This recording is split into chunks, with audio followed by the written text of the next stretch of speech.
எல்லோருக்கும் வணக்கம். நான் ரேணுமீரா. ரெமீரா டாக்ஸில் இன்றைக்கி ஒரு ரசிகையாக நான் எப்படி பல பேரோட எழுத்துக்களை ரசித்து கதைகளாக சொல்லிகிட்டு இருக்கிறேனோ அதே மாதிரி திரு அசோகமித்திரன் அவர்களுடைய கதைகள் எனக்கு ரொம்ப பிடிக்கும். அவருடைய எழுத்துக்கள் எல்லாமே ரொம்ப யதார்த்தமான எழுத்துக்கள். குறிப்பாக சென்னையை மையப்படுத்தி அவர் எழுதின பல கதைகள் எனக்கு ரொம்ப பிடிக்கும். அவரை பற்றி பேசணும் அப்படின்னு ரொம்ப ஆர்வத்தோடு நான் அவர்களுடைய குமாரன் அவர்கள் திரு ரவிசங்கர் அவர்கள்கிட்ட நான் கேட்கும்போது உடனேயே ஒத்துக்கிட்டு வாமா பேசலாம் அப்படின்னு சொல்லியிருந்தாங்க. ஸோ இது எனக்கு ஒரு பெரிய ஒரு நல்ல வாய்ப்பு, சந்தர்ப்பம் அவரை பற்றி பேசுகிறதுக்கு. இப்படி ஒரு வாய்ப்பளித்த உங்களுக்கு ரொம்ப நன்றி சார். ரொம்ப நன்றி பேசுறதுக்கு. ஆமாம் சார், என்னென்னா உங்களை பார்த்த உடனே நான் உங்களுக்கே தெரியும், அது ஒரு மெட்ராஸ் டே செலிப்ரேஷனில் தான் வி மெட். ஆமாம். ஸோ அப்போ நீங்கள் சொன்னீங்க இந்த மாதிரி பேசலாமே, ஒன்றும் பிரச்சனை இல்லை அப்படின்னு சொன்னீங்க. அவரோட எழுத்துக்களில் எனக்கு ஜெயகாந்தன் அவர்களுடைய எழுத்துக்கள் மேலே ஈர்ப்பு ஏற்பட்டதுக்கு காரணம் பேசிக்காகவே நான் சென்னையில் பிறந்து வளர்ந்த ஒரு பெண். அப்படி அவருடைய எழுத்துக்களில் கவர்ந்து இழுக்கப்பட்டது மாதிரியே தான் எனக்கு அசோகமித்திரன் அவர்களுடைய எழுத்துக்களும் என்னை ரொம்ப கவர்ந்தது. அதாவது இந்த ஒரு ஊரை பற்றி எழுதும்போது அந்த பாஷையில் இருக்கக்கூடிய விஷயங்கள், அந்த தெருக்களில் இருக்கக்கூடிய விஷயங்கள் அப்படின்னு அவங்க ரொம்ப நுணுக்கமாக அதை எழுதியிருப்பாங்க. அந்த ரொம்ப யதார்த்தமான எழுத்து. எந்த ஒரு நார்மலான ஒரு பர்சனுக்கு ஈஸியாக கனெக்ட் ஆகக்கூடிய மாதிரி இருக்கும். ஸோ உங்ககிட்ட அவரை பற்றி நிறைய பேசி நிறைய விஷயம் தெரிஞ்சுக்கணும் அப்படின்ற ஒரு ஆர்வத்தோடு வந்திருக்கேன் சார். ஓகே, நன்றி. Thank you sir. சொல்லுங்கள் சார், உங்களுக்கு அப்பாவுடைய எழுத்துக்கள் பற்றி எங்களுக்கு சொல்லணும். அப்பாவை பற்றியும் அவருடைய எழுத்துக்கள் பற்றியும். சரி, எனக்கு அப்பா ஒரு எழுத்தாளருங்கிற விஷயம் நான் ஒரு 6வது படிக்கும்போது எனக்கு தெரிய வந்தது. அந்த சமயத்தில் அப்பா இந்த இன்டர்நேஷ்னல் ரைட்டிங் ப்ரோக்ராம் அப்படின்னு சொல்லி யூனிவர்சிட்டி ஆஃப் அயோவாவில் ஒரு 7 மாதம் அப்பா போனார். ஸோ அந்த சமயத்தில் ஒரு மாதிரி அப்பா எனக்கு கிட்டத்தட்ட ஒரு 10 வயசுன்னு வச்சுக்கோங்களேன். அந்த சமயத்தில் எனக்கு ரொம்ப ஒரு ஆழமாக அப்பா ஒரு எழுத்தாளருங்க அப்படிங்கிற ஒரு விஷயம் எனக்கு மனசில் இது பண்ணிது, பதிஞ்சது. அதுக்கு முன்னால் கூட ஸ்கூலில் கேட்டிருப்பாங்கன்னு நினைக்கிறேன். நிறைய சமயத்தில் வாத்தியார்கள்லாம் கேட்பாங்க, ஆசிரியர்கள்லாம் உங்கள் அப்பா என்ன பண்ணுறாரு, இது பண்ணுறாரு. நான் எங்கள் அப்பா சில சமயத்தில் இங்கிலீஷில் சொல்லுவேன், நான் ரைட்டர் அப்படின்னு சொல்லுவேன். ரைட்டர்னால் சில ஒரு குழப்பம் வந்துடும். என்ன ரைட்டர் அப்படின்னா ஒரு குழப்பம். ஏன்னா அந்த சமயத்தில் ஒரு எழுத்தாளருங்கிற அது ஒரு ப்ரொஃபஷன் அப்படிங்கிறதே நிறைய பேருக்கு ரொம்ப ஆச்சரியமான விஷயம் அது. அப்புறம் என்ன பண்ணுவாங்க, சிலருக்கு பேர் என்னன்னு கேட்பாங்க. அப்பா அசோகமித்திரன்கிற பேரில் எழுதுறாரு அப்படின்னு சொல்லுவேன் நான். சில பேருக்கு அந்த பேர் ரொம்ப கொஞ்சம் தெரிஞ்ச மாதிரியும் இருக்கும், ஆனால் தெரியாத மாதிரியும் இருக்கும். நிறைய பேர் என்ன பண்ணுவாங்க, படிச்சிருக்கேன்னுவாங்க. அவங்க சரித்திர கதையெல்லாம் எழுதுவார் இல்லையா. ஏன்னா எழுதுகள்லேயும் இந்த சரித்திர கதைகள்லாம் ரொம்ப பாப்புலர். பட்டவர், சாண்டில்யன், விக்ரமன், அந்த மாதிரி நிறைய பேர் எழுதியிருந்தாங்க. இல்லை, நான் கொஞ்சம் தயக்கத்தோடு தான் சொல்லுவேன், இல்லைங்க சரித்திர கதையெல்லாம் எழுத மாட்டார். என்ன கதை எழுதுவார் அப்படின்னு சொன்னால் எனக்கு அந்த சமயத்தில் ஒரு அதை ஆர்டிகுலேட் பண்ணுறதுக்கான வார்த்தைகள்லாம் தெரியாது எனக்கு ஒரு 10 வயசில். இல்லை, எங்கள் அப்பா ஒரு எலியெல்லாம் பற்றி எழுதுவார். அதுக்கப்புறம் எப்படி சொல்லுவேன் நான் சொன்னால் எல்லாருக்கும் ஒரு மாதிரி முகத்தில் ஒரு கலக்கம் இருக்கும். அதுக்கப்புறம் அவங்க பேச மாட்டாங்க. அண்டு பட் சில பேர் எங்கள் அப்பாவோட கதைகள்லாம் படிச்சிருக்காங்க. படிச்சுட்டு அப்புறம் சொல்லுவாங்க, அவங்க அப்பாவோட கதைகள் ஏதோ எனக்கு ஒரு கனெக்ட் ஆகிறது, ஏதோ எங்கேயோ தொடருது, எங்கேயோ என்னோட அனுபவங்களோட ஒரு இது இருக்குது, அதுக்கு ஒரு தொடர்ச்சி இருக்குது, ஆனால் புரிய மாட்டேங்கிறது அப்படின்வாங்க. ஸோ நிறைய பேர் புரிஞ்சாலும் சரி புரியாட்டாலும் சரி எங்கள் அப்பாவோட கதைகளை தொடர்ச்சியாக படித்தவங்க நிறைய பேர் இருக்காங்கங்கிறது எனக்கு பின்னால் நிறையா தெரிய வந்தது. ஸோ அப்புறம் நான் ஒரு சமயத்தில் கூட கேட்டிருக்கேன் அப்பாட்ட, அந்த மாதிரி உன் கதைகள்லாம் புரிய மாட்டேங்கிறது அப்படின்னு சொல்லியிருக்கேன். அவர் என்ன சொல்லுவார், அதை பற்றி நம்ம கவலைப்பட வேணாம். சரி, நம்மளால் படிக்க முடியும், அந்த ஒருத்தரோட எழுத்துக்களை வந்து தொடர்ச்சியாக படிக்க முடியும் அப்படிங்கிறது அதுவே வந்து ஒரு பெரிய விஷயம்தான். ஏதாவது ஒரு அதில் இருக்கிற ஒரு சின்ன ஒரு அம்சம் கூட வந்து நம்மளுடைய வாழ்க்கையோடையோ நம்மளுடைய அனுபவங்களோடையோ இல்லை நம்மளுடைய சிந்தனைகளோடையோ எங்கேயோ இடத்துல வந்து நம்ம தொட்டு இருந்ததுன்னு வச்சுக்கோங்களேன், அதுவே கூட போதும் அப்படின்னு சொல்லுவார் அவர். இன்னொரு சமயத்தில் சொல்லியிருக்காரு எழுத்துக்களை பற்றி பேசும்போது, ஒருத்தருடைய எழுத்துக்களை பற்றி ரொம்ப விவரமாக வந்து ஏன் உங்களுடைய எழுத்துக்கள் பிடிச்சிருக்கு அப்படின்னு கூட சொல்ல தேவையில்லை, வெறும் எனக்கு பிடிச்சிருக்குன்னு சொல்கிறதே கூட வந்து ஒரு பெரிய விஷயந்தான் அப்படி கூட சொல்லுவார் அவர் இந்த எழுத்துக்களை பற்றி சொல்லும்போது. ஸோ அதனால் நிறைய எனக்கு வந்து ஒரு எனக்கு சொல்கிற சில ஒரு நிறைய அந்த அப்பா எழுத்தாளருங்கிற வந்து வெளி உலகத்தில் அதை பற்றி சொல்லி அதை பற்றி பேசி கிட்டத்தட்ட ஒரு 20 வயசு வரைக்கும் எனக்கு ரொம்ப அபூர்வமான ஏன்னா அனுபவங்கள்லாம் நடந்திருக்கு. பட் ஒரு 90களுக்கு அப்புறம் வந்து அப்பாவுக்கு ஒரு அளவுக்கு வந்து நிறைய பேர் தெரிய வந்துடுது. அவர் என்ன மாதிரி கதைகள் எழுதியிருக்காரு, அவருடைய என்ன சொல்ற சாதனைகள் என்ன, எழுத்துலக சாதனைகள் என்ன அப்படிங்கிறது 90களில் நிறைய பேருக்கு தெரிய வந்துடுது. ஸோ அதுக்கப்புறம் வந்து எங்கள் அப்பாவை பற்றி எங்கள் அப்பாவோட கதைகளை பற்றி வந்து மற்றவங்களுக்கு வந்து புரிய வைக்கிறது தெரிய வைக்கிறதுங்கிறது வந்து எனக்கு வந்து அவ்வளோ கஷ்டமாக இல்லை எனக்கு. அவருடைய இந்த சென்னை பற்று குறிப்பாக டி நகர் பற்றியே அவர் நிறைய கதைகள் அதை தொடாமல் இருக்காது. ஏதாவது ஒரு ஏரியாவில் வந்துட்டு அது அந்த டி நகர் அந்த இயல்பான வாழ்க்கையை வந்து தொட்டு அது எழுதுறது வந்து பழக்கமாக இருக்கும். அது மாத்திரம் இல்லாமல் சில முக்கியமான மான்யூமெண்ட் பில்டிங்ஸ் எல்லாத்தையுமே வந்து அவர் குறிப்பாக சில இடங்களில் என்னை பொறுத்த வரைக்கும் அது ஒரு அவர் வழக்கமாக சிறுகதைகள் எழுதுறது வந்து அவங்க மனசில் பட்டதை எழுதுவாங்க இல்லைங்களா. இவர் வந்து எங்கேயோ ஒரு இடத்துல எனக்கு எப்படி தோணும்னா இவர் எப்படி பதிவு பண்ணி வச்சிருக்காரு பாருங்களேன், இது ஒரு ஹிஸ்ட்ரி இல்லையா. இவரோட எழுத்துக்களை எடுத்தாக்க அந்த மான்யூமெண்ட் பில்டிங்ஸ் பற்றின விஷயங்கள் எல்லாமே வந்து ஒரு கிட்டத்தட்ட ஒரு ஹிஸ்ட்ரியை டச் பண்ணி தழுவி வந்திருக்கும் அது. ஸோ அது ஒரு பதிவு, அது பெரிய ஒரு பொக்கிஷம். சென்னை அதாவது மெட்ராஸ் சென்னையாக மாறினது பிறகு திரும்ப பார்க்கும்போது அது ஒரு மெட்ராஸில் இருக்கக்கூடிய பதிவுகள். அதை நீங்கள் எப்படி பார்க்குறீங்க? அப்பாவுக்கு வந்து 52ல் சென்னைக்கு வந்தார் அவர் குடும்பத்தோட. எங்கள் தாத்தா வந்து 1951 செகந்தராபாத்தில் இறந்தார். அது ஒரு அகால மரணம் அது. ஸோ அந்த குடும்பம் வந்து அந்த மரணத்துக்கு வந்து தயாராக இல்லை, எங்கள் அப்பாவும் தயாராக இல்லை. ஏன்னா எங்கள் அப்பாவுக்கு அப்போ 20 வயசு தான் அது. ஸோ அப்பாவோட உறவினர்கள் நீங்கள் வந்து ஒரு புது ஊருக்கு வரீங்க, அப்போ வந்து ஜெமினி ஸ்டுடியோவில் அப்பாவுக்கு ஒரு வேலை வந்து கிடைச்சிருந்தது. ஸோ நீங்கள் புது ஊருக்குன்னு வந்தீங்கன்னா வந்து குடிபெயர்ந்து வரும்போது நீங்கள் வந்து உங்களுக்கு தெரிஞ்சவங்க இல்லைன்னா உங்களுடைய உறவினர்கள் இருக்கும் இடத்துக்கிட்ட தான் நீங்கள் வந்து என்ன பண்ணுவீங்க, உங்களுடைய நீங்கள் கொடுத்தனத்தையும் நீங்கள் அமைக்கிறதுக்கு வந்து முயற்சி பண்ணுவீங்க. ஸோ முதல்ல அப்பாவுடைய குடும்பம் இருந்தது பழைய மாம்பலத்தில்.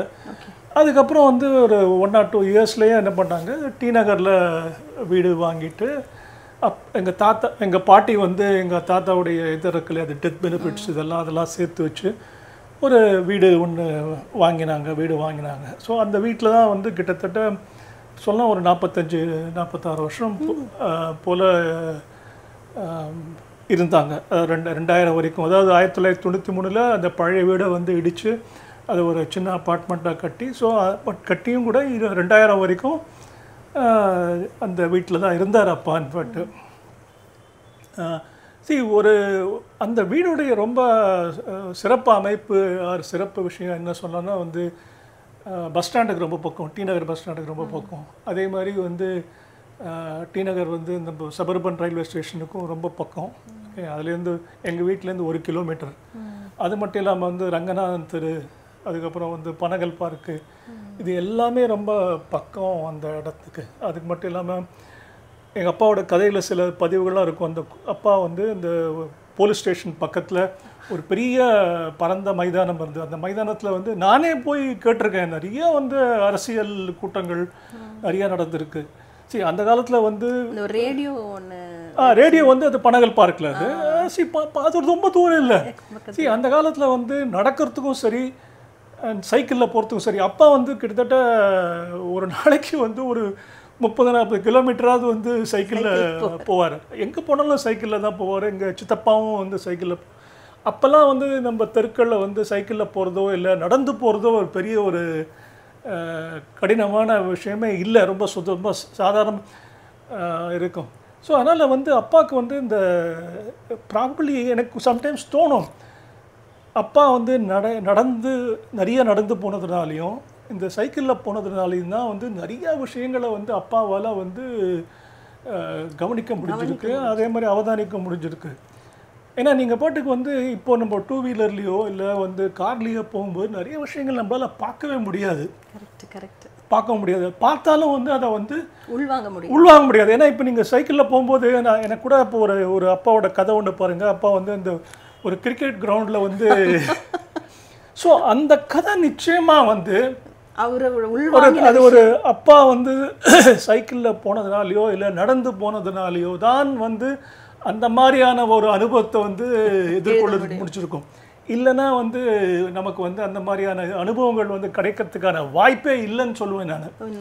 அண்ட் அந்த காலத்தில் வந்து நிறைய விஷயங்கள் வந்து ரொம்ப சுலபமாக பக்கத்துலேயே இருக்குங்க. நிறையா எல்லாம் பக்கத்துலேயே இருக்கும். அப்சர்வ் பண்ணுறதுக்கு இல்லை, அப்சர்வ் பண்ணுறதுக்கும் இல்லை, நிறைய விஷயங்கள் என்னை பொறுத்த வரைக்கும். ஏன்னா நான் வந்து கிட்டத்தட்ட ஒரு 10 வயசுக்கு அப்புறம் எங்கள் அப்பாவோட கதைகள்லாம் படிக்க ஆரம்பிச்சிட்டேன் நான். அப்புறம் வந்து இந்த 18வது வருஷக்கூட எழுதும்போதே நான் வந்து மேனஸ்கிரிப்டில் எழுதும்போதே படிச்சிருக்கேன் நான். ஸோ அதனால் வந்து எனக்கு நிறைய விஷயங்கள் வந்து அப்பா வந்து இந்த கதை வந்து எங்கேருந்து இன்ஸ்பயர் ஆகிருப்பார், இல்லை யார் எந்த வந்து ஒரு உறவினர் வந்து இந்த கதைக்கான ஒரு கருவாக இருந்திருப்பார், இல்லை வந்து அதுக்கு ஒரு உந்துதல் கிடைச்சிருக்கும் அப்படின்லாம் வந்து நான் யோசிப்பேன் நான். ஸோ அந்த அப்பாவோட கதைகளை வந்து எழுத்து இதில் மேனஸ்கிரிப்டில் படிக்கிறதே எனக்கு ஒரு பெரிய ஒரு பாஸ்ட் டைம் மாதிரி வச்சுக்கோங்களேன், ஹாபி மாதிரி. ஸோ அப்பாவுடைய அது மட்டும் இல்லாமல் ஐ திங்க் அப்பாவுடைய அந்த இது இருக்குது பார்த்தீங்களா, அந்த சினிமா உலகம் இருக்குது பார்த்தீங்களா, அதுவும் வந்து அப்பாவுக்கு வந்து சென்னை மேலே, சென்னை வாசிகள் மேலே அண்டு சென்னை உலகம், சென்னை அஸ் அ உலகம் இருக்குது பார்த்தீங்களா, அது மேலே வந்து ரொம்ப அதுக்கு வந்து அப்பாவுக்கு நிறைய வந்து ஈர்ப்பு கொடுத்துருக்கு. அதுவும் வந்து நெருங்க வச்சிருக்கு அப்பாவை. எனக்கு அதுதான் தோணுது. இப்போ இந்த அப்பா கூட சொல்லுவார், இப்போவே அப்பார்ட்மெண்ட் இருக்கு பார்த்தீங்களா, அதெல்லாம் வந்து இந்த மாதிரியான விஷயங்களை உடைக்கிறதுக்கு தான் வந்திருக்கு அப்படின்னு சொல்லுவார். ஸோ ஒன்று வந்து அது எங்கள் அப்பா இருந்த வீட்டுடைய ஒரு என்ன சொல்கிறது ஜியாகிரபிக்கல் அட்வான்டேஜ். ரெண்டாவது நடை, சைக்கிள் பயணம், அப்புறம் பஸ்ஸு பயணம், இதெல்லாம் வந்து அண்டு விதவிதமான வந்து மக்கள்கள். அதாவது ஜெமினி ஸ்டுடியோவில் அப்பாவுக்கு எல்லா விதமான மக்கள்களையும் வந்து பார்த்துருக்காரு. ரொம்ப ஹைலி இன்டெலெக்சுவல், ஹைலி ஸ்பிரிச்சுவல் பர்சன்லேருந்து வந்து சாதாரண வந்து ஒரு செட்டுக்கு இது அமைக்கிறாங்க பார்த்தீங்களா, அவங்கள வரைக்கும் வந்து பக்கத்துலேயே பார்த்துருக்காரு. ஸோ அந்த ஒரு அணுக்கம் இருக்குது பார்த்தீங்களா, அந்த அணுக்கம் தான் அப்பாவுக்கு வந்து சென்னை மேலேயும் சென்னை வாசிகள் மேலேயும் ஒரு வந்து இது ஒரு ஈர்ப்பு கொடுத்துருக்கு. அதை வந்து அவருடைய கதைகளில் வந்து நிறையா வந்து கொண்டு வந்திருக்கார் அவர். இதுவே வந்து இந்த ஒரு 21ஆவது நூற்றாண்டில் ஒரு மோட்டார் சைக்கிள் ஓட்டுறவனாலையும் சரி, கார் ஓட்டின்னு போகிறவனாலையும் சரி, அந்த மாதிரியான ஒரு வந்து அணுக்கத்தை வந்து நம்ம வந்து சாதிக்கவே முடியாது நம்மளால. ஸோ அது நிஜமாவே இது ஒரு பெரிய விஷயம். ஆமாம் ஆமாம். அப்பாவை வந்து திரையுலகம் சம்பந்தப்பட்டது விஷயங்கள் உங்கள் கண்ணில் பட்டது, உங்களோட பார்வையில் இப்போ நீங்கள் கொஞ்ச நேரத்துக்கு முன்னாடி சொல்லிட்டு இருந்த மாதிரி அதோட கண்டினியூஷனாக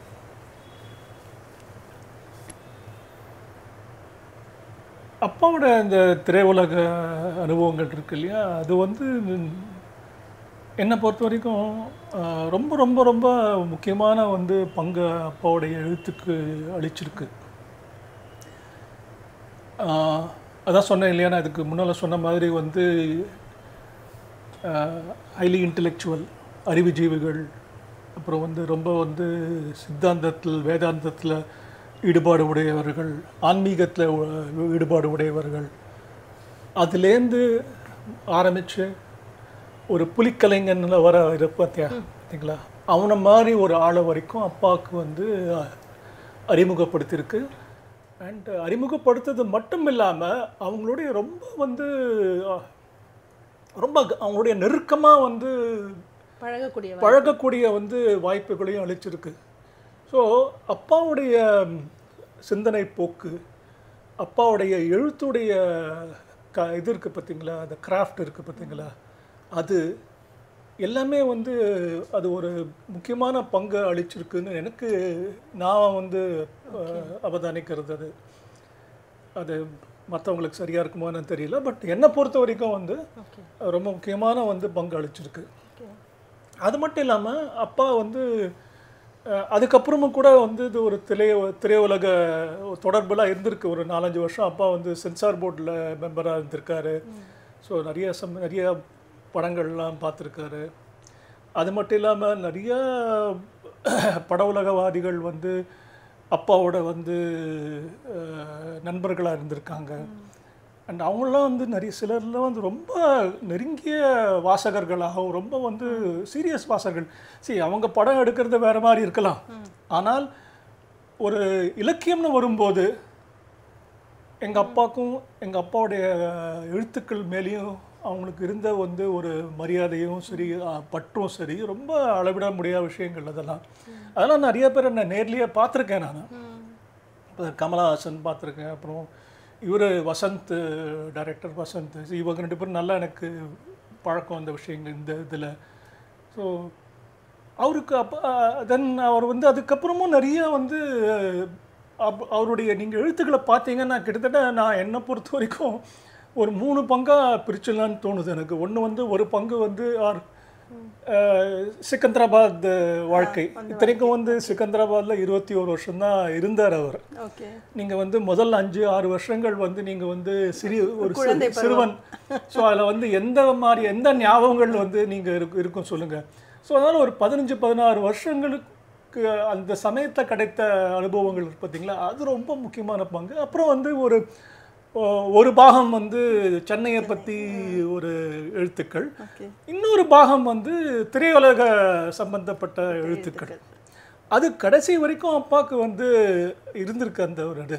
ஸோ அது என்னை பொறுத்த வரைக்கும் ரொம்ப முக்கியமான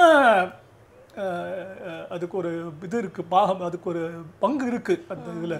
ஸோ அவர் 14 வருஷம்தான் வந்து ஜெமினி ஸ்டுடியோவில் ஒர்க் பண்ணார். பட் 14 வருஷம் ஒர்க் பண்ணால் கூட அதுக்கப்புறமும் வந்து நிறைய திரையுலக பிரதிநிதிகள் இது போல் வாசிகள் நிறைய அவருடைய வந்து தொடர்பில் இருந்துருக்காங்க.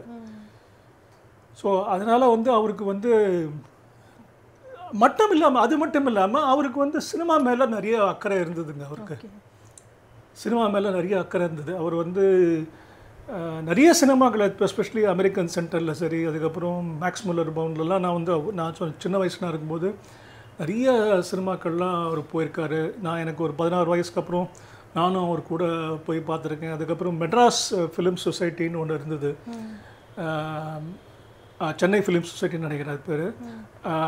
அது சசிகுமார், அப்புறம் வந்து சிவகுமார், இவங்கெல்லாம் ஹரிஹரன், இவங்கெல்லாம் வந்து அதில் உறுப்பினர்களாக இருந்தாங்க. அதுவும் ஸோ அதில் வந்து படங்கள் வெளியிடும்போது நாங்கள் சேர்ந்து போயிருக்கோம். அந்த திரைப்படங்கள் எல்லாமே வந்து உங்களுக்கு அந்த என்ன டாக்குமெண்ட்ரி மாதிரியான மூவிஸுங்களா?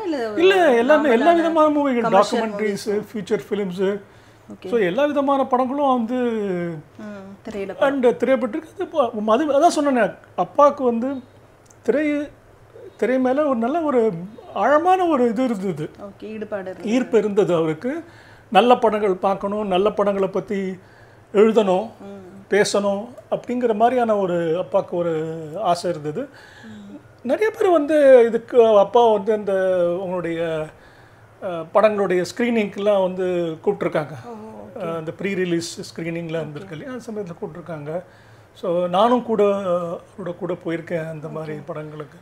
அவரோட ஸ்கிரிப்டெல்லாம் வந்து யாருமே இப்போ ஒரு எழுத்தாளர்னும் போது ஒரு ஆட்டோமேட்டிக்காக வருவாங்க இல்லையா திரையுலகம் சேர்ந்தவர்கள் வந்து. அப்போ அவருக்கு வந்து இல்லை எனக்கு அது சரியாகாதுன்ற மாதிரியோ அல்லது ரொம்ப இன்ட்ரெஸ்ட் எடுத்து பண்ணுற மாதிரியோ ஏதாவது நீங்கள் பக்கத்தில் இருந்து கவனிச்சிருக்கீங்களா அப்பாவுடைய?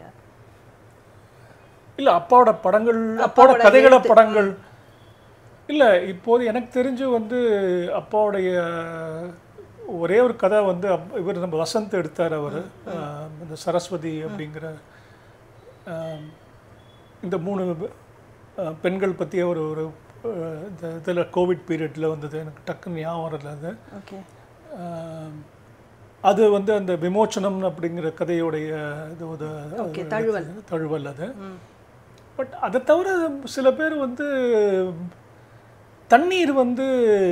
தண்ணீரை படமாக்கிறதுக்கு நம்ம வசந்த் முயற்சி பண்ணார். பட் அது நடுவில் நின்று போயிடுத்து. அது பண்ண முடியல. பட் அதை தவிர வந்து இல்லை, நான் கேட்குறது எப்படின்னா, அவர் நல்ல ஒரு பீக்கில் எழுதிக்கிட்டே இருந்தக்கூடிய அந்த காலகட்டத்தில் அவர் வந்து திரையுலகம் சார்ந்தவங்களுடைய ஒரு நல்ல அசோசியேஷன் இருந்ததுனால இதுக்கு நீங்கள் ஸ்கிரிப்ட் எழுதி கொடுக்க முடியுமா, உங்களுடைய ஸ்கிரிப்டை நாங்கள் உபயோகப்படுத்தலாமா, இந்த மாதிரியான விஷயங்கள் ஏதாவது உங்கள் காதுபட வந்து? இல்லை, எனக்கு தெரிஞ்சு அது கூட அப்பா சொன்னது. அது எந்த அளவுக்கு இவர் நம்ம பாலச்சந்தருடைய மகன் கைலாசம் இருக்கார் இல்லையா, அவருக்காக வந்து அவர் பொன்னியின் செல்வன் எடுக்கணும்னு சொல்லி ஆசைப்பட்டார் அவர். ஸோ அதுக்கு வந்து கொஞ்ச நாள் வந்து அப்பா வந்து அதுக்காக ஒரு ட்ரீட்மெண்ட் வந்து பண்ணினார் அப்படின்னு நான் கேள்விப்பட்டேன். பட் எந்த அளவுக்கு பண்ணார் அப்படிங்கிறது எனக்கு தெரியல. எனக்கு அப்பாவும் வந்து சில விஷயங்கள்லாம் வந்து நிறையா பேச மாட்டார். ஆக்சுவலாக அப்பா வந்து அந்த மாதிரி உட்காந்து பேசுகிற இல்லை. ஆனால் எனக்கு இந்த பொன்னியின் செல்வன், ஏன்னா நான் அப்பாவோட போயிருந்தேன். நான் இவர் பாலச்சந்தரை பார்க்கறதுக்கு போயிருந்தேன். நம்ம கைலாசம் இறந்து போனப்புறம் பாலச்சந்தர் கூட கேட்டார். அப்பாவுக்கு அந்த சமயத்தில் ரொம்ப உடம்பு முடியலாமல் அது இருந்தது. பாலச்சந்தர் சார் கூட கேட்டார், ஏன் வந்து நேராக வரணும், நீங்கள் வந்து ஃபோன் பண்ணியிருக்கலாமே அப்படின்னு சொல்லி. பட் அப்பாவுக்கு வந்து கைலாசம் மேலே ரொம்ப ஆழமான வந்து ஒரு இது இருந்தது, நட்பு இருந்தது, ஒரு இது இருந்தது, ஒரு கரிசனம் இருந்தது, அபிமானம்லாம் இருந்தது அவருக்கு. ஸோ அதனால் வந்து நேராக போய் பார்த்தே ஆகணும் அப்படின்னு சொல்லி அவர் போய் பார்த்தார். அவர் அந்த சமயத்தில் எனக்கு இந்த விஷயத்த சொன்னார். இது மாதிரி அவன் வந்து அந்த பொன்னியின் செல்வன் வச்சுட்டு ரொம்ப நாள் அதை வந்து இது பண்ணான், கஷ்டப்பட்டான் அப்படிங்கிற மாதிரி சொன்னார் அவர். பட் அதை தவிர வந்து பெருசாக இவருக்கு வந்து டைரக்ட் ஈடுபாடு இல்லை இருந்திருக்கலாம். ஆனால் வந்து பட் எனக்கு தெரியாது. எனக்கு தெரியாது. எனக்கு பண்ணியிருக்கலாம். எனக்கு பண்ணியிருக்கலாம். அப்போ அது வந்து ஒரு சில கதைகள் நான் படித்ததில் பல கதைகள் இருந்தாலும் சிலதில் வந்து நமக்கு ஒட்டிக்கும் இல்லையா. அது குறிப்பாக எலி, அது வந்து எனக்கு அதில் என்னோட ரொம்ப அது கனெக்ட் ஆன சிறுகதை. அடுத்தது வந்து எனக்கு பயணம் வந்து பெரிய ஒரு ஃபிலாசபி அதில் இருக்கிற மாதிரி எனக்கு தோணுச்சு. ஒரு குரு சிஷ்யனை பற்றின ஒரு கதை. முடியாத இருந்து அந்த பயணம் போது தவறிடுவார் குரு. அப்போ அந்த சிஷ்யன் வந்து அவருடைய அந்த பூத உடலை வந்து எப்படி எடுத்துகிட்டு போகிறாருங்கிற மாதிரி தான் அந்த கதை போயிட்டே இருக்கும். அந்த நடு காடு, அவர் அந்த எழுத்து நடை எல்லாமே அவ்வளோ ஒரு அருமையாக இருக்கும் அதில். அப்போது அந்த ஓநாய்களை வந்து அந்த இடத்துல குறிப்பிட்டிருப்பார். உங்களுக்கு அது கதை தெரியும்னு நினைக்கிறேன். அந்த ஓநாய்களை குறிப்பிட்டிருப்பாரு. அந்த ஓநாய்கள் வந்து அதுங்க குலைக்கிறதும், அப்புறம் இவர் வந்து அந்த இது தீப்பந்தத்தை வச்சுட்டு அந்த ஓநாய்களை விரட்ட கொஞ்சம் கொஞ்சமா நானும் ஓநாயாக மாறிக்கொண்டிருப்பதை உணர்ந்தான்ற மாதிரி இருக்கும். அப்போ அந்த ஒரு மனுஷன் வந்து ஒரு எதிராளியோட சண்டை போட்டு பேசும்போது தன்னறியாமலே நம்ம வந்து அந்த ஒரு குரோதத்தினால நம்ம மாறுறோம் அப்படிங்கிறத வந்து எங்கேயோ ஒரு இடத்துல ஒரு பெரிய ஃபிலாசபியாக தான் நான் அதை படித்தேன். ஃபஸ்ட்டு டைம் படிக்கிறத விட நாங்கள் திரும்ப படிக்கும்போது எனக்கு ரொம்ப ஈர்ப்பாக இருந்தது. ஸோ அந்த மாதிரி வந்து அவரோட philosophical touch in short stories அப்படின்னும் போது அது எனக்கு ரொம்ப ஒரு பிடிக்கிற ஒரு விஷயம். நான் இதை பற்றி நம்ம ஆல்ரெடி கூட ஒரு முறை பேசும்போது நீங்கள் நிறைய விஷயம் சொன்னீங்க. இல்லை, இந்த சொன்னேன் இல்லையா, இப்போ இந்த இதுலேயே வந்து ஜெமினி ஸ்டுடியோலேயே நிறைய பேர் நிறைய விதமான ஆட்கள்லாம் பார்த்துருக்கேன். அதே மாதிரி இந்த மாதிரியான ஒரு ஸ்பிரிச்சுவல் இன்ஃப்ளூயன்ஸ் இருக்கிற ஆளுகளையும் நிறைய பேர் பார்த்துருக்காரு. அப்பாவுக்கு வந்து ஸ்பிரிச்சுவாலிட்டி மேலே ஒரு நிச்சயமாக வந்து அதுக்கு ஒரு அப்பாவுக்கு வந்து இன்ட்ரெஸ்ட் இருந்திருக்கு. அப்பா வந்து ரிலிஜியஸ் பர்சன் நான் சொல்ல மாட்டேன், நான் வந்து ஸ்பிரிச்சுவல் பர்சன். நானும் அப்பாவும் சேர்ந்து ஜே கிருஷ்ணமூர்த்தியோடைய டாக்ஸ்க்கெல்லாம் போயிருக்கோம் நாங்கள். அவர் வந்து வருஷம் வந்து ஜனவரி மாதம் நினைக்கிறேன். அவர் வந்து சென்னையில் வந்து ஒரு சீரீஸ் ஆஃப் டாக்ஸ் கொடுப்பாரு. அது வந்து ஒரு ஈவினிங் வந்து பப்ளிக் டாக்காக இருக்கும், காலம்பரை வந்து ஒரு டிஸ்கஷன்ஸ் இருக்கும், அது ஒரு க்ளோஸ் டோர் டிஸ்கஷன் மாதிரி இருக்கும். ஸோ அப்பாவுக்கு வந்து நிறைய இந்த விஷயங்கள் நிறைய ஒரு ஈடுபாடு உண்டு. அது மாதிரி வந்து ஈடுபாடுங்கிறது மட்டும் இல்லாமல் அது தவிர அது கொஞ்சம் ஒரு ஒரு ஒரு படி மேலே போய் வந்து அதுக்கான சில விஷயம், அதாவது ஒரு விஷயங்கள் அது எப்படி வந்து பலவிதமாக வந்து அது வந்து பலவிதமாக வந்து பரிமளிக்கும் அப்படிங்கிற மாதிரியான விஷயங்கள். நீங்கள் சொல்கிற இந்த இது இருக்கு இல்லையா, அந்த பிரயாணம் இருக்கு இல்லையா, இதில் பார்த்தீங்கன்னா வந்து அவ்வளோ வருஷம் வந்து கஷ்டப்படுவாங்க. அதாவது இந்த இவனும் சரி, இவனே இந்த சிஷ்யனே 3 வருஷத்துக்கு அப்புறம் தான் வந்து அந்த அவருக்கு குருக்கு வந்து சிஷ்யனாகும். அண்ட் 1 வருஷம் போல் இருந்துட்டு அதுக்கப்புறம் வந்து நிறைய பிரயத்தனங்கள்லாம் செஞ்சு நிறைய சாதனைகள்லாம் செஞ்சு அண்ட் குருவும் வந்து ஏகப்பட்ட சித்திகள்லாம் வந்து அதுக்கு அவருக்கு இருக்கு. பட் கடைசியில் என்ன ஆகுது, ஒரு ஓனாயோட சண்டை போடுற மாதிரி ஆயிடுறது. எனக்கு சம்டைம்ஸ் வந்து எனக்கு ஒரு சமயத்தில் இந்த ராமகிருஷ்ண பரமஹம்சருடைய சிறுகதை ஒன்று வந்து ஞாபகம் எனக்கு. அவன் என்ன பண்ணுவான், 2 பேர் வந்து ஒரு கிராமத்தில் நண்பர்களாக இருப்பாங்க. ஆனால் ஒருத்தன் வந்து அந்த கிராமத்தை விட்டு போய் வெளியில் நகரத்துக்கு போய் பெரிய அறிவுஜீவியாகி அப்புறம் பெரிய வேலையெல்லாம் பண்ணி பணக்காரன் ஆயிடுவான். ஆனால் அவனுடைய தோழன் வந்து படகோட்டியாக தான் வந்து இருப்பான். ஸோ அவன் திருப்பி கிராமத்துக்கு வரும்போது அந்த பையனை பார்ப்பான், படகோட்டி. அப்போ என்ன ஆகும்னா அவங்களுக்கு வந்து அவன் வந்து சொல்லுவான், இந்த மாதிரி பாரு, நீ என்ன மாதிரி நீயும் படிச்சிருந்தா நீ வந்து இவ்வளோ பெரிய ஆளாக இருக்கலாம் பாரு அப்படின்னு சொல்லுவான். ஆனால் வந்து இந்த படகோட்டி கேட்பான், திடீர்னு ஒரு சமயத்தில் வந்து இந்த நடுவு ஆற்றில் வரும்போது உனக்கு வந்து நீச்சல் தெரியுமான்னு கேட்பான். இல்லை எனக்கு தெரியாது அப்படின்னு சொன்னான். எதுக்காக மாதிரி கேட்குறேன், இல்லை இந்த படகுல வந்து ஓட்ட விழுந்துருது, இன்னும் கொஞ்ச நேரத்தில் படகு முழுக போகிறது, ஸோ நீ வந்து நீச்சல் தெரிஞ்சா நீ வந்து தப்பிச்சுப்ப அப்படிங்கிற மாதிரி. ஸோ இந்த கதையும் கிட்டத்தட்ட அந்த மாதிரி சில விஷயங்களை வந்து காமிக்கிற மாதிரி. அண்ட் இன்னொரு விஷயமும் இருக்கு. அவன் வந்து கடைசியில நீங்க வந்து கடைசி அந்த சென்டென்ஸ் பார்த்தீங்கன்னா அவரும் அந்த இவர் வந்து குரு நிஜமாவே செத்து போயிட்டாரா இல்ல இவன் வந்து செத்து போன மாதிரி வந்து அவன் நினைச்சிருந்தாலும் தெரியாது. அவர் கையில வந்து ஒரு காலுடைய ஓனையோட கால் இருக்கும். ஸோ ப்ராபபிலி அவர் வந்து திருப்பி அதாவது வந்து அவருடைய அன்கான்சியஸா போய் அதுக்கப்புறம் திருப்பி அவருடைய இது கான்சியஸ்னஸ் இது பண்ணி ரீகெயின் பண்ணி அந்த ஓனாயோட சண்டை போட்டாரா, இந்த மாதிரியான விஷயங்கள்லாம் வந்து அதான் வழக்கமான இந்த சிறுகதைகள்ல என்ன செய்வாங்கன்னா நடக்க எடுத்துட்டு போயிட்டு அப்படியே திடீர்னு நம்மள அப்படியே விட்டுருவாங்க. அது நம்மளா வந்து என்னன்றத ஒரு தீர்மானத்துக்கு வந்துக்கணும்ன்ற மாதிரி. அது அந்த ஓனாயோட கால் வந்து குருவோட இறுக்கமாக பிடித்திருக்கிறது அப்படின்னு. அப்ப இறுக்கமா பிடிச்சிருக்குன்னா என்ன அர்த்தம், அவரு லைவா தான் இருக்காரு. வந்து அந்த சிஷ்யன் வந்து அவர் இல்லங்கிற மாதிரியே அசம்ஷனோடவே வந்து அவன் டிராவல் பண்ணிருக்கிறான் அப்படின்னு. அது அசம்ஷனா இல்ல, அது புரிதல் இல்லையா இல்ல, அதான் ரொம்ப அதெல்லாம் வந்து கஷ்டம். ஏன்னா வந்து ஊருக்காக வந்து இவ்வளவு கஷ்டப்படுறான். அவன் வந்து சொல்றான் அந்த மாதிரி அந்த அந்த ஊருக்கு போறதுக்கு பத்தி அவன் நினைப்பான், இந்த போறதுக்கு போறதுக்கு. ஸோ அவன் வந்து அவ்வளவு கஷ்டப்பட்டு அவன் இழுத்துன்னு போறான். ஸோ அவர் மேல நிச்சயமா அவர் எப்படியாவது வந்து பிழைக்க வைக்கணுங்கிற ஒரு ஆசை, ஒரு இது தீர்மானத்தோட தான் வந்து பண்றான் அவன். ஸோ அதனால வந்து அவனுடைய முயற்சிகள்ல வந்து எந்த ஒரு குறையும் இருந்திருக்காது.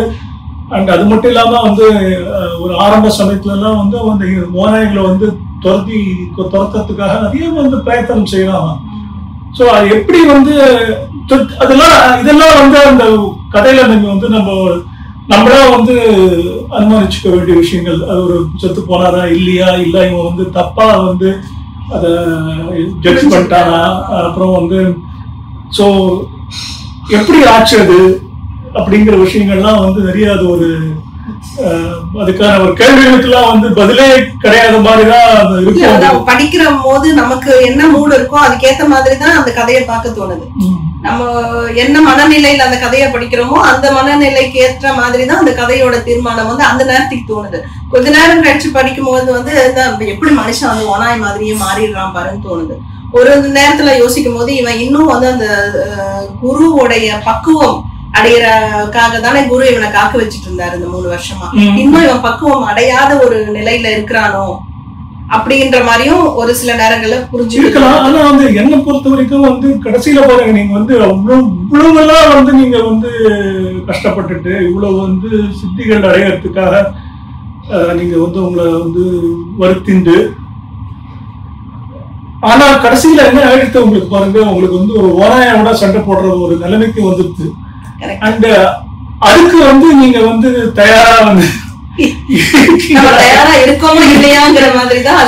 வாழ்க்கை வந்து என்ன ஆகுதுன்னா வந்து உங்களை வந்து சில சமயத்துல வந்து நீங்க தயாராக இல்லாத ஒரு நிலைக்கு வந்து உங்களை வந்து தள்ளிடுறது வாழ்க்கை. அண்ட் உங்களுடைய இது இருக்கு பாத்தீங்களா, புரிதலும் சரி, உங்களுடைய அசம்ஷன் இதெல்லாம் இருக்கு பாத்தீங்களா, அது கூட வந்து சம்டைம்ஸ் வந்து தப்பான மாதிரி ஆகுது. பட் ஆனா என்னை பொறுத்த வரைக்கும் சில விஷயங்கள்லாம் வந்து நம்ம வார்த்தைகளால வெளிப்படுத்துறத விட வார்த்தைகளால வெளிப்படுத்த முடியாம சில உணர்வுகள் இருக்கு பாத்தீங்களா, அதுதான் வந்து ஒரு கதையுடைய வந்து ஒரு வெற்றி. நம்ம எல்லாத்தையுமே வந்து நம்ம பேசி நம்ம தீர்த்துட்டோம்னு வச்சுக்கோங்க, அந்த இடத்தை தாண்டி உண்மையாவே பேச முடியல, பேச தோணல.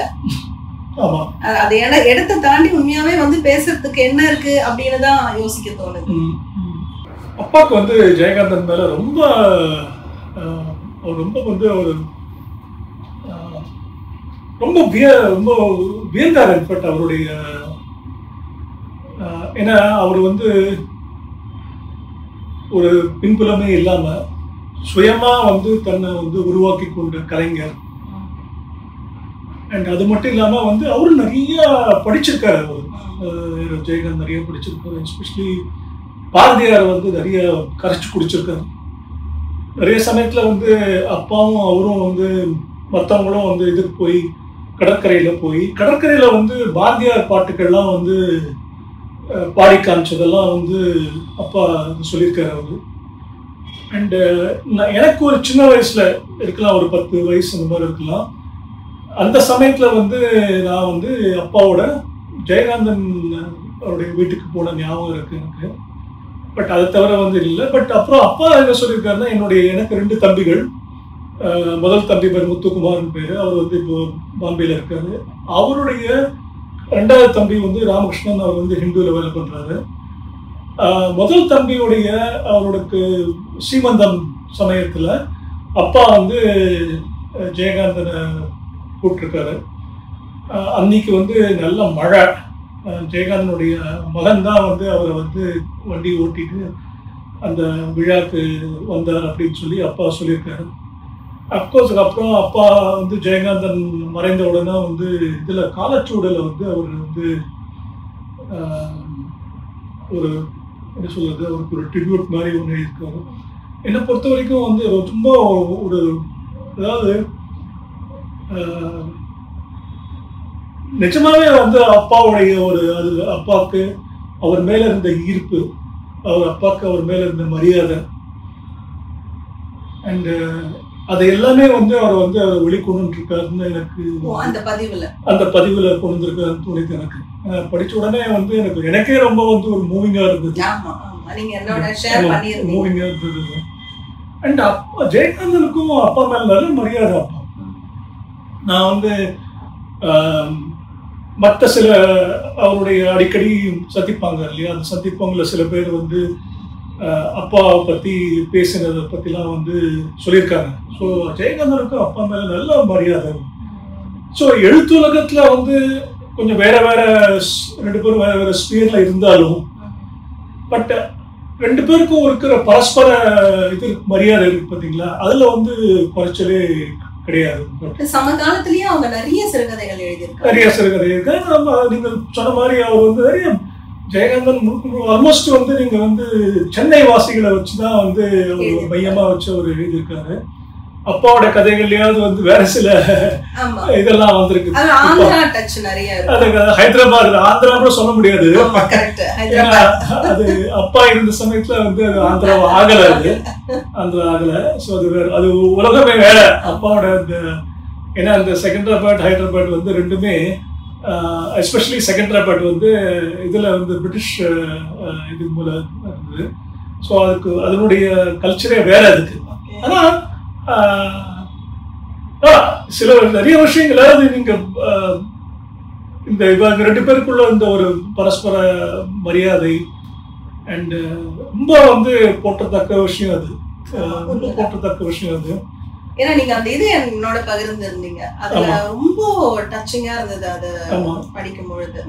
சோ அவர் ஒரு எழுத்தாளருக்கு வந்து இன்னொரு எழுத்தாளர் மேல இருந்த அந்த அபிமானம் வந்து அவ்வளோ அழகா அதுல வெளிப்பட்டு இருந்துச்சு. அதனால எனக்கு அதுதான் எப்பவுமே ஆர்வம். நீங்க அவரை சந்திச்சதெல்லாம் உண்டு இல்லையா ஜெயகாந்தன்? ஜெயகாந்தன் வந்து சில இது போயிருக்கேன் நான், அவருடைய மீட்டிங்லாம் போயிருக்கேன் நான். பட் நான் ஒரு ஸ்டேஜுக்கு அப்புறம் வந்து நான் 1988 அப்புறம் வந்து சென்னை விட்டு போயிட்டேன் நான். அதாவது என்னை பொறுத்த வரைக்கும் அப்பாவோட ஒரு முக்கியமான வந்து ஒரு இது கட்டத்துல, அதாவது எழுத்துலக கட்டத்துல நான் வந்து சென்னையில இல்லை. நான் திரும்பி வந்தது 2010 தான். ஸோ நான் வந்து நிறையவே வந்து அப்பாவையும் சரி, அப்பா சார்ந்த விஷயங்களும் சரி, அப்பாவோட எழுத்துக்களையும் சரி, அவருக்கு இந்த ஒரு 90க்கு அப்புறம் சொன்னேன் இல்லையா, அப்பாவுக்கு வந்து நிறைய மரியாதைகள் கிடைச்சது. அப்பாவுடைய எழுத்துக்களை பற்றி எழுத்துக்கள் நிறைய பிரசுரிக்கப்பட்டது, அதை பற்றி நிறைய பேசப்பட்டது. ஸோ அந்த சமயத்தில் நான் வந்து சென்னையில் இல்லைங்கிறது எனக்கு ஒரு பெரிய ஒரு வருத்தம் தான். அந்த சமயத்தில் தான் நானும் வந்து நிறைய பேரை வந்து சந்தித்திருக்க வாய்ப்பு உண்டு. ஏன்னா அந்த சமயத்தை நான் வந்து படிச்செல்லாம் முடிச்சுட்டேன். நான் முடிச்சுட்டு வந்து ஒரு இனிமேல் பாஸ் பண்ணணும் அப்படிங்கிற ஒரு இது இல்லாமல், நிர்பந்தம் இல்லாமல் நான் மற்றவங்களோட வந்து பழகி பேசியிருக்கலாம். ஆனால் வந்து அப்பாவுக்கு ஒரு முக்கியமான ஒரு விஷயம் என்னென்னா, நாங்கள் ஏதாவது வேற ஊருக்கு போனோம்னு வச்சுக்கோங்களேன், திருவனந்தபுரம் போனால் நான் நகுலூரில் போய் பார்த்துருக்கேன். அதுக்கப்புறம் வந்து நான் குவஹாட்டியில் இருந்தபோது வந்து 2 அசாமீஸ் எழுத்தாளர்களை வந்து அடிக்கடி நான் வந்து போய் சந்திப்பேன் நான்.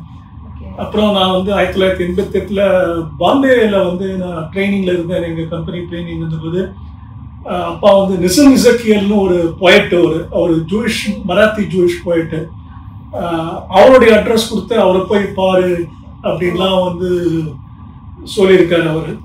அதே சமயத்தில் நான் வந்து நாகர்கோவிலில் வந்து 1987 ஆடிட்காக போகும்போது நம்ம சுந்தராம் சாரை போய் நான் நேராக போய் பார்த்துருக்கேன். அவர் வந்து என்னை வந்து அவர் வீட்டுக்கு அழைச்சின்னு போய் வந்து சாப்பாடு போட்டிருக்காரு. அப்புறம் அந்த சமயத்தில் சொன்னார், அவங்களுடைய மனைவி வந்து உங்கள் அப்பாவுக்கு ரொம்ப பிடிக்கும், ஸோ அதுதான் நான் பண்ணியிருக்கேன் அப்படி. ஸோ அப்பாவுக்கு வந்து இந்த சக எழுத்தாளர்கள் மேலே நிறைய பேர் மேலே வந்து நல்ல ஒரு தொடர்பும் இருந்தது, நல்ல மரியாதை இருந்தது. அண்ட் எங்களையும் வந்து அவங்களெல்லாம் போய் சந்திக்கிறதுக்கு வந்து எங்களை ஊக்குவிப்பார் அவர். இப்போ அடுத்தது வந்து இன்னொரு ஒரு கதை எனக்கு ரொம்ப பிடிச்சது, விருந்து அப்படிங்கிற ஒரு கதை. அது ரொம்ப அற்புதமான ஒரு கதை. அதாவது இது வந்து ஒரு குடும்ப பெண்மணியாவே வந்து எனக்கு என்னன்னா, வீட்டுல அன்றாடம் சமைக்கும் பொழுது எல்லாமே வந்து ரொம்ப நல்லா இருக்குன்னு சொல்ற வரைக்கும் ஒன்றும் தெரியாது. அது ஏதாவது ஒரு குறை சொல்லும்போது வந்து எங்கேயோ ஒரு இடத்துல அது ஒரு ஸ்பார்க் ஒண்ணு வந்துருக்கு. அந்த மாதிரிதான் இந்த கதையை நான் பாக்குறேன். இதுல வந்து அவர் என்ன பண்ணிருப்பாருன்னா, அந்த ஆந்திரா, அந்த கிராமம், அது எல்லாமே அப்படி தழுவி இருக்கும் அந்த இடத்துல. ஏன்னா அந்த பையன் வந்து அவன் வந்து ஊர்ல இருந்து வர மாதிரியும், இங்க இருக்க ஆல் இண்டியா ரேடியோ அதையும் அவர் வந்து கொஞ்சம் தழுவி இருப்பாரு அந்த இடத்த. அந்த ஆபீஸோட அட்மாஸ்பியர், எந்த ரூம் எங்க இருக்குன்னே தெரியல, ஒருபட்ட ரூம்ஸ் இருக்கு இந்த ஆல் இண்டியா ரேடியோ ஆபீஸ்ல அப்படிங்கிற மாதிரி போட்டிருப்பாரு. சோ இது எல்லாமே அவருடைய பர்சனல் பயணத்தை வந்து பதிவு பண்ணிருப்பாரு. எல்லா ரூமும் ஒரே மாதிரி இருக்கு அப்படின்ற மாதிரி இருக்கும். அதுக்கப்புறம் எந்த நேரத்துல யார் எப்படி வேலை பார்ப்பாங்க அந்த கவர்மெண்ட், அந்த ஆல் இண்டியா ரேடியோ ஆபீஸ்லங்கிறது எல்லா பதிவும் இருக்கும் அந்த கதையில. இன்ட்ரெஸ்டிங்கா இருக்கும். அப்புறம் ஒரு இந்த மாதிரியான சின்ன சின்ன கதைகள் வந்து நமக்கு இவ்வளோ பெரிய ஒரு ரெக்கார்ட்ஸ் கொடுக்குறது. அதே மாதிரி அவருடைய ஆங்கில புத்தகங்கள், லைக் அவர் இங்கிலீஷ்ல எழுதின நிறைய புக்ஸ், அதுலதான் நான் நிறைய அவர் மெட்ராஸ் பத்தின விஷயங்களுடைய பதிவுகளும் அந்த நரேஷன்ல அவ்வளோ பியூட்டிஃபுல்லா இருக்கும். அந்த ஒரு போற போக்குல ஒரு பில்டிங் இருக்கு அப்படிங்கறது, அந்த பர்சன் அந்த பில்டிங் கடந்து போனா கூட அந்த பில்டிங்குடைய வரலாறு அங்க பதிவா இருக்கும். அட்லீஸ்ட் ஒரு 2-3 paragraphs will be about that building. So அந்த மாதிரியான விஷயங்கள் எல்லாமே ரொம்ப ரசிக்க வைக்கிற. அப்பாவுக்கு வந்து ஒரு சரித்திர இது இருக்கு, சரித்திரத்து மேல அப்பாவுக்கு ஆசை உண்டு. எங்களுக்கு நிறைய விஷயங்கள் வந்து இந்த சரித்திரங்களை பத்தி பேசியிருக்காரு. ஸோ என்னை பொறுத்த வரைக்கும் எனக்கு வந்து இப்போ வந்து சரித்திரத்து மேலேயும் வந்து இந்த ஹெரிட்டேஜ் மேலேயும் வந்து ஆர்கிடெக்சர் மேலேயும் நிறைய இன்ட்ரெஸ்ட் இருக்கு அப்படின்னு சொன்னா வந்து அதுக்கு அப்பா தான் காரணம்னு சொல்லுவேன் நான்.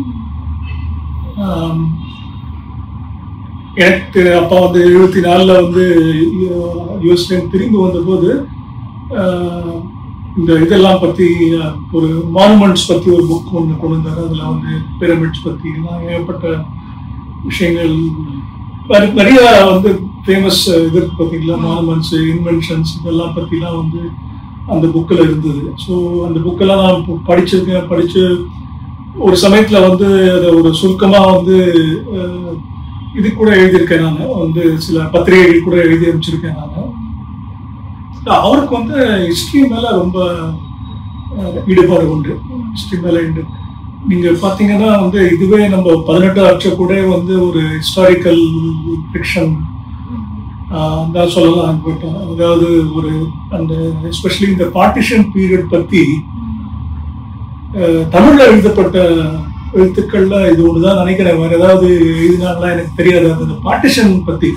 ஏன்னா நம்ம தமிழ்நாட்டுல வந்து பார்ட்டிஷன் பத்தி ஒன்று நமக்கு வந்து இதுவே கிடையாது. நமக்கு அது எப்படி என்ன ஆச்சுன்னு கூட தெரியாது நமக்கு. ஏன்னா இங்க நம்ம வந்து நம்ம பாதிக்கப்படவே இல்லை, நம்ம தமிழ்நாட்டில் பாதிக்கப்படல. பட் அவர் வந்து அந்த சமயத்துல ஹைதராபாத்ல இருந்தாரு. அண்ட் ஹைதராபாத் வந்து நீங்க சொல்றது வந்து தமிழ்நாடு, ஆந்திரா. ஆமா ஆமா, அந்த 1947-48 அந்த வாக்கு. ஸோ அந்த ஸோ அவருக்கு வந்து அந்த ஸோ என்னை பொறுத்த வரைக்கும் 18 அற்ற கூட ரொம்ப முக்கியமான ஒரு முக்கியமான வந்து ஒரு எழுத்து. அது முக்கியமான எழுத்து. இன்னும் நிறைய அவருக்கு நான் வந்து அப்பா வந்த சமயத்துல நான் வந்து சில ஹைதராபாத்ல ஒரு 19 வருஷம் இருந்தேன் இல்லையா. அந்த சமயத்துல வந்து அப்பாவோட கூட போய் அப்பாவை இருந்த இடங்கள், இந்த லான்சர் பேரக்ஸ், அதுக்கப்புறம் வந்து ஷியாம்லால் பில்டிங்கு, அதுக்கப்புறம் வந்து நாங்கள் வந்து அவர் படித்த நிசாம் காலேஜு, அப்புறம் வந்து அவர் படித்த மேபூப் காலேஜு, இதெல்லாம் நாங்கள் வந்து போய் பார்த்துருக்கோம். நாங்கள் இப்போ இந்த கோட்டியில் வந்து விமென்ஸ் கிறிஸ்டியன் காலேஜ், அதுதான் வந்து ரெசிடென்சின்னு ஒரு முன்னால் இருந்தது அது. ஸோ அதெல்லாம் போய் பார்த்துருக்கோம். ஸோ அப்பாவுக்கு நிறைய இந்த விஷயங்கள்ல நிறைய வந்து அவருக்கு ஒரு இயற்கையாகவே வந்து அதில் ஈடுபாடு உண்டு. அதில் நிறைய விஷயங்கள் பற்றி எங்களுக்கு சொல்லியிருக்காரு. ஸோ அப்புறம் வந்து வேர்ல்ட் வார் 2 பற்றி நிறைய அப்பா படிச்சிருக்காரு. ஒரு ஐ திங்க் இந்த யுத்தத்துக்கு இடையே கூட ஒரு புத்தகம். ஸோ அதை பற்றிலாம் நிறைய எங்கள்கிட்ட பேசியிருக்காரு. அதனால வந்து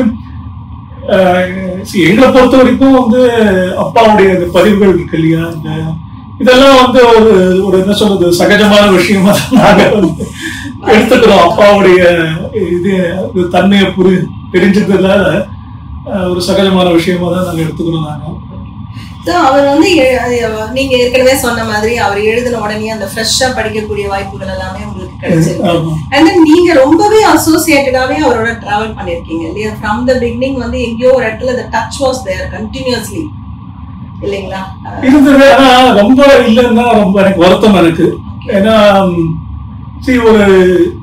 ஒரு 3-4 வருஷம் அதுக்கப்புறம் என்ன ஆச்சுன்னா ஒரு 74-78 வரைக்கும் நிறைய படிச்சிருக்கேன் நான். எனக்கு தெரிஞ்சு இது வந்து நான் சொல்றது தப்பா சரியா தப்பான்னு தெரியல. பட் ஒற்றம் இருக்கு பார்த்தீங்களா, ஒற்றம் எழுதின சமயத்துல அப்பா வந்து மேனஸ்கிரிப்ட் நான் படித்தேன். நான் படிச்சுட்டு அப்பாட்ட சொன்னேன், இது ஏதோ கொஞ்சம் இன்னும் கொஞ்சம் விவரிச்சு எழுதணும் போல, கொஞ்சம் விரிச்சு எழுதணும் போல இருக்குன்னு சொன்னேன். நான் இது ரொம்ப அப்ரப்டா முடியுது அப்படின்னு எனக்கு தெரிஞ்சாது. அதுக்கப்புறம் வந்து என்னுடைய சொன்னதை வச்சுன்னு அப்பா வந்து ஒரு 20 பக்கங்கள் வந்து எழுதினார்னு எனக்கு ஞாபகம் எனக்கு. ஆனா அப்புறம் 78க்கு அப்புறம் நான் வந்து அப்ப எனக்கு ஒரு 12-13 வயசுன்னு வச்சுக்கோங்களேன். பட் 78ல இருந்து 80 வரைக்கும் நான் வந்து +2 படித்தேன். ட்ரிப்ளிகேன் போய் படிக்க வேண்டியது போச்சு, அதனால நிறைய ட்ராவல். அதுக்கப்புறம் 80 to 83 டிவி ஜெயின் காலேஜ், அதுவும் நிறைய ட்ராவல். அதுக்கப்புறம் வந்து சிஏ பண்ணேன் நான். ஸோ அதனால நிறைய ஒரு 3-4 வருஷம் தான் வந்து நான் அப்பாவுடைய எழுத்துக்களை வந்து பிரசுரம் ஆகிறதுக்கு முன்னால படித்த ஒரு அனுபவங்கள் எனக்கு. ஆனா அது ஒரு முக்கியமான அனுபவங்கள். எஸ்பெஷலி நான் வந்து 18ஆம் கூட இருக்கு பாத்தீங்களா, அதை கிட்டத்தட்ட முழுக்கவே நான் வந்து அதை வந்து மேனஸ்கிரிப்ட் இருக்கும்போது படிச்சிருக்கேன். நான் படிச்சிருக்கேன். அப்ப அந்த ஒற்றன்ல வந்து உங்களுடைய வார்த்தைய அவர் உள்வாங்கி அதுக்கு இன்னும் கொஞ்சம் அதை எக்ஸ்டெண்டடா பண்ணலாம்னு அப்படின்னு எனக்கு ஞாபகம் இருக்கு. அதுவே ஒரு பெரிய விஷயம் தான். So thank you so much sir. அப்பாவை பத்தி நாங்க இவ்வளோ நேரம் இவ்வளோ விஷயம் வந்து எனக்கு தெரிஞ்சது வந்து ரொம்ப ரொம்ப சந்தோஷம். இன்னும் நிறைய வந்து அவருடைய கதைகள் இருக்குங்க, பேசணும் அப்படின்ற ஆர்வம் இருக்கு. இருந்தாலும் இந்த மாதிரி எங்களுக்கு இவ்வளோ ஒரு சிறந்த ஒரு இதை வந்து அவரோடவே பயணித்த ஒருத்தரோட பேசும்போது ஒரு திருப்தியும் சந்தோஷமும் எங்களுக்கு எப்பவுமே இருக்கு. ஸோ ரெமிரா டாக்ஸ்ல வந்து பேசினமைக்காக மிக்க நன்றி சார். ரொம்ப நன்றி. Thank you sir.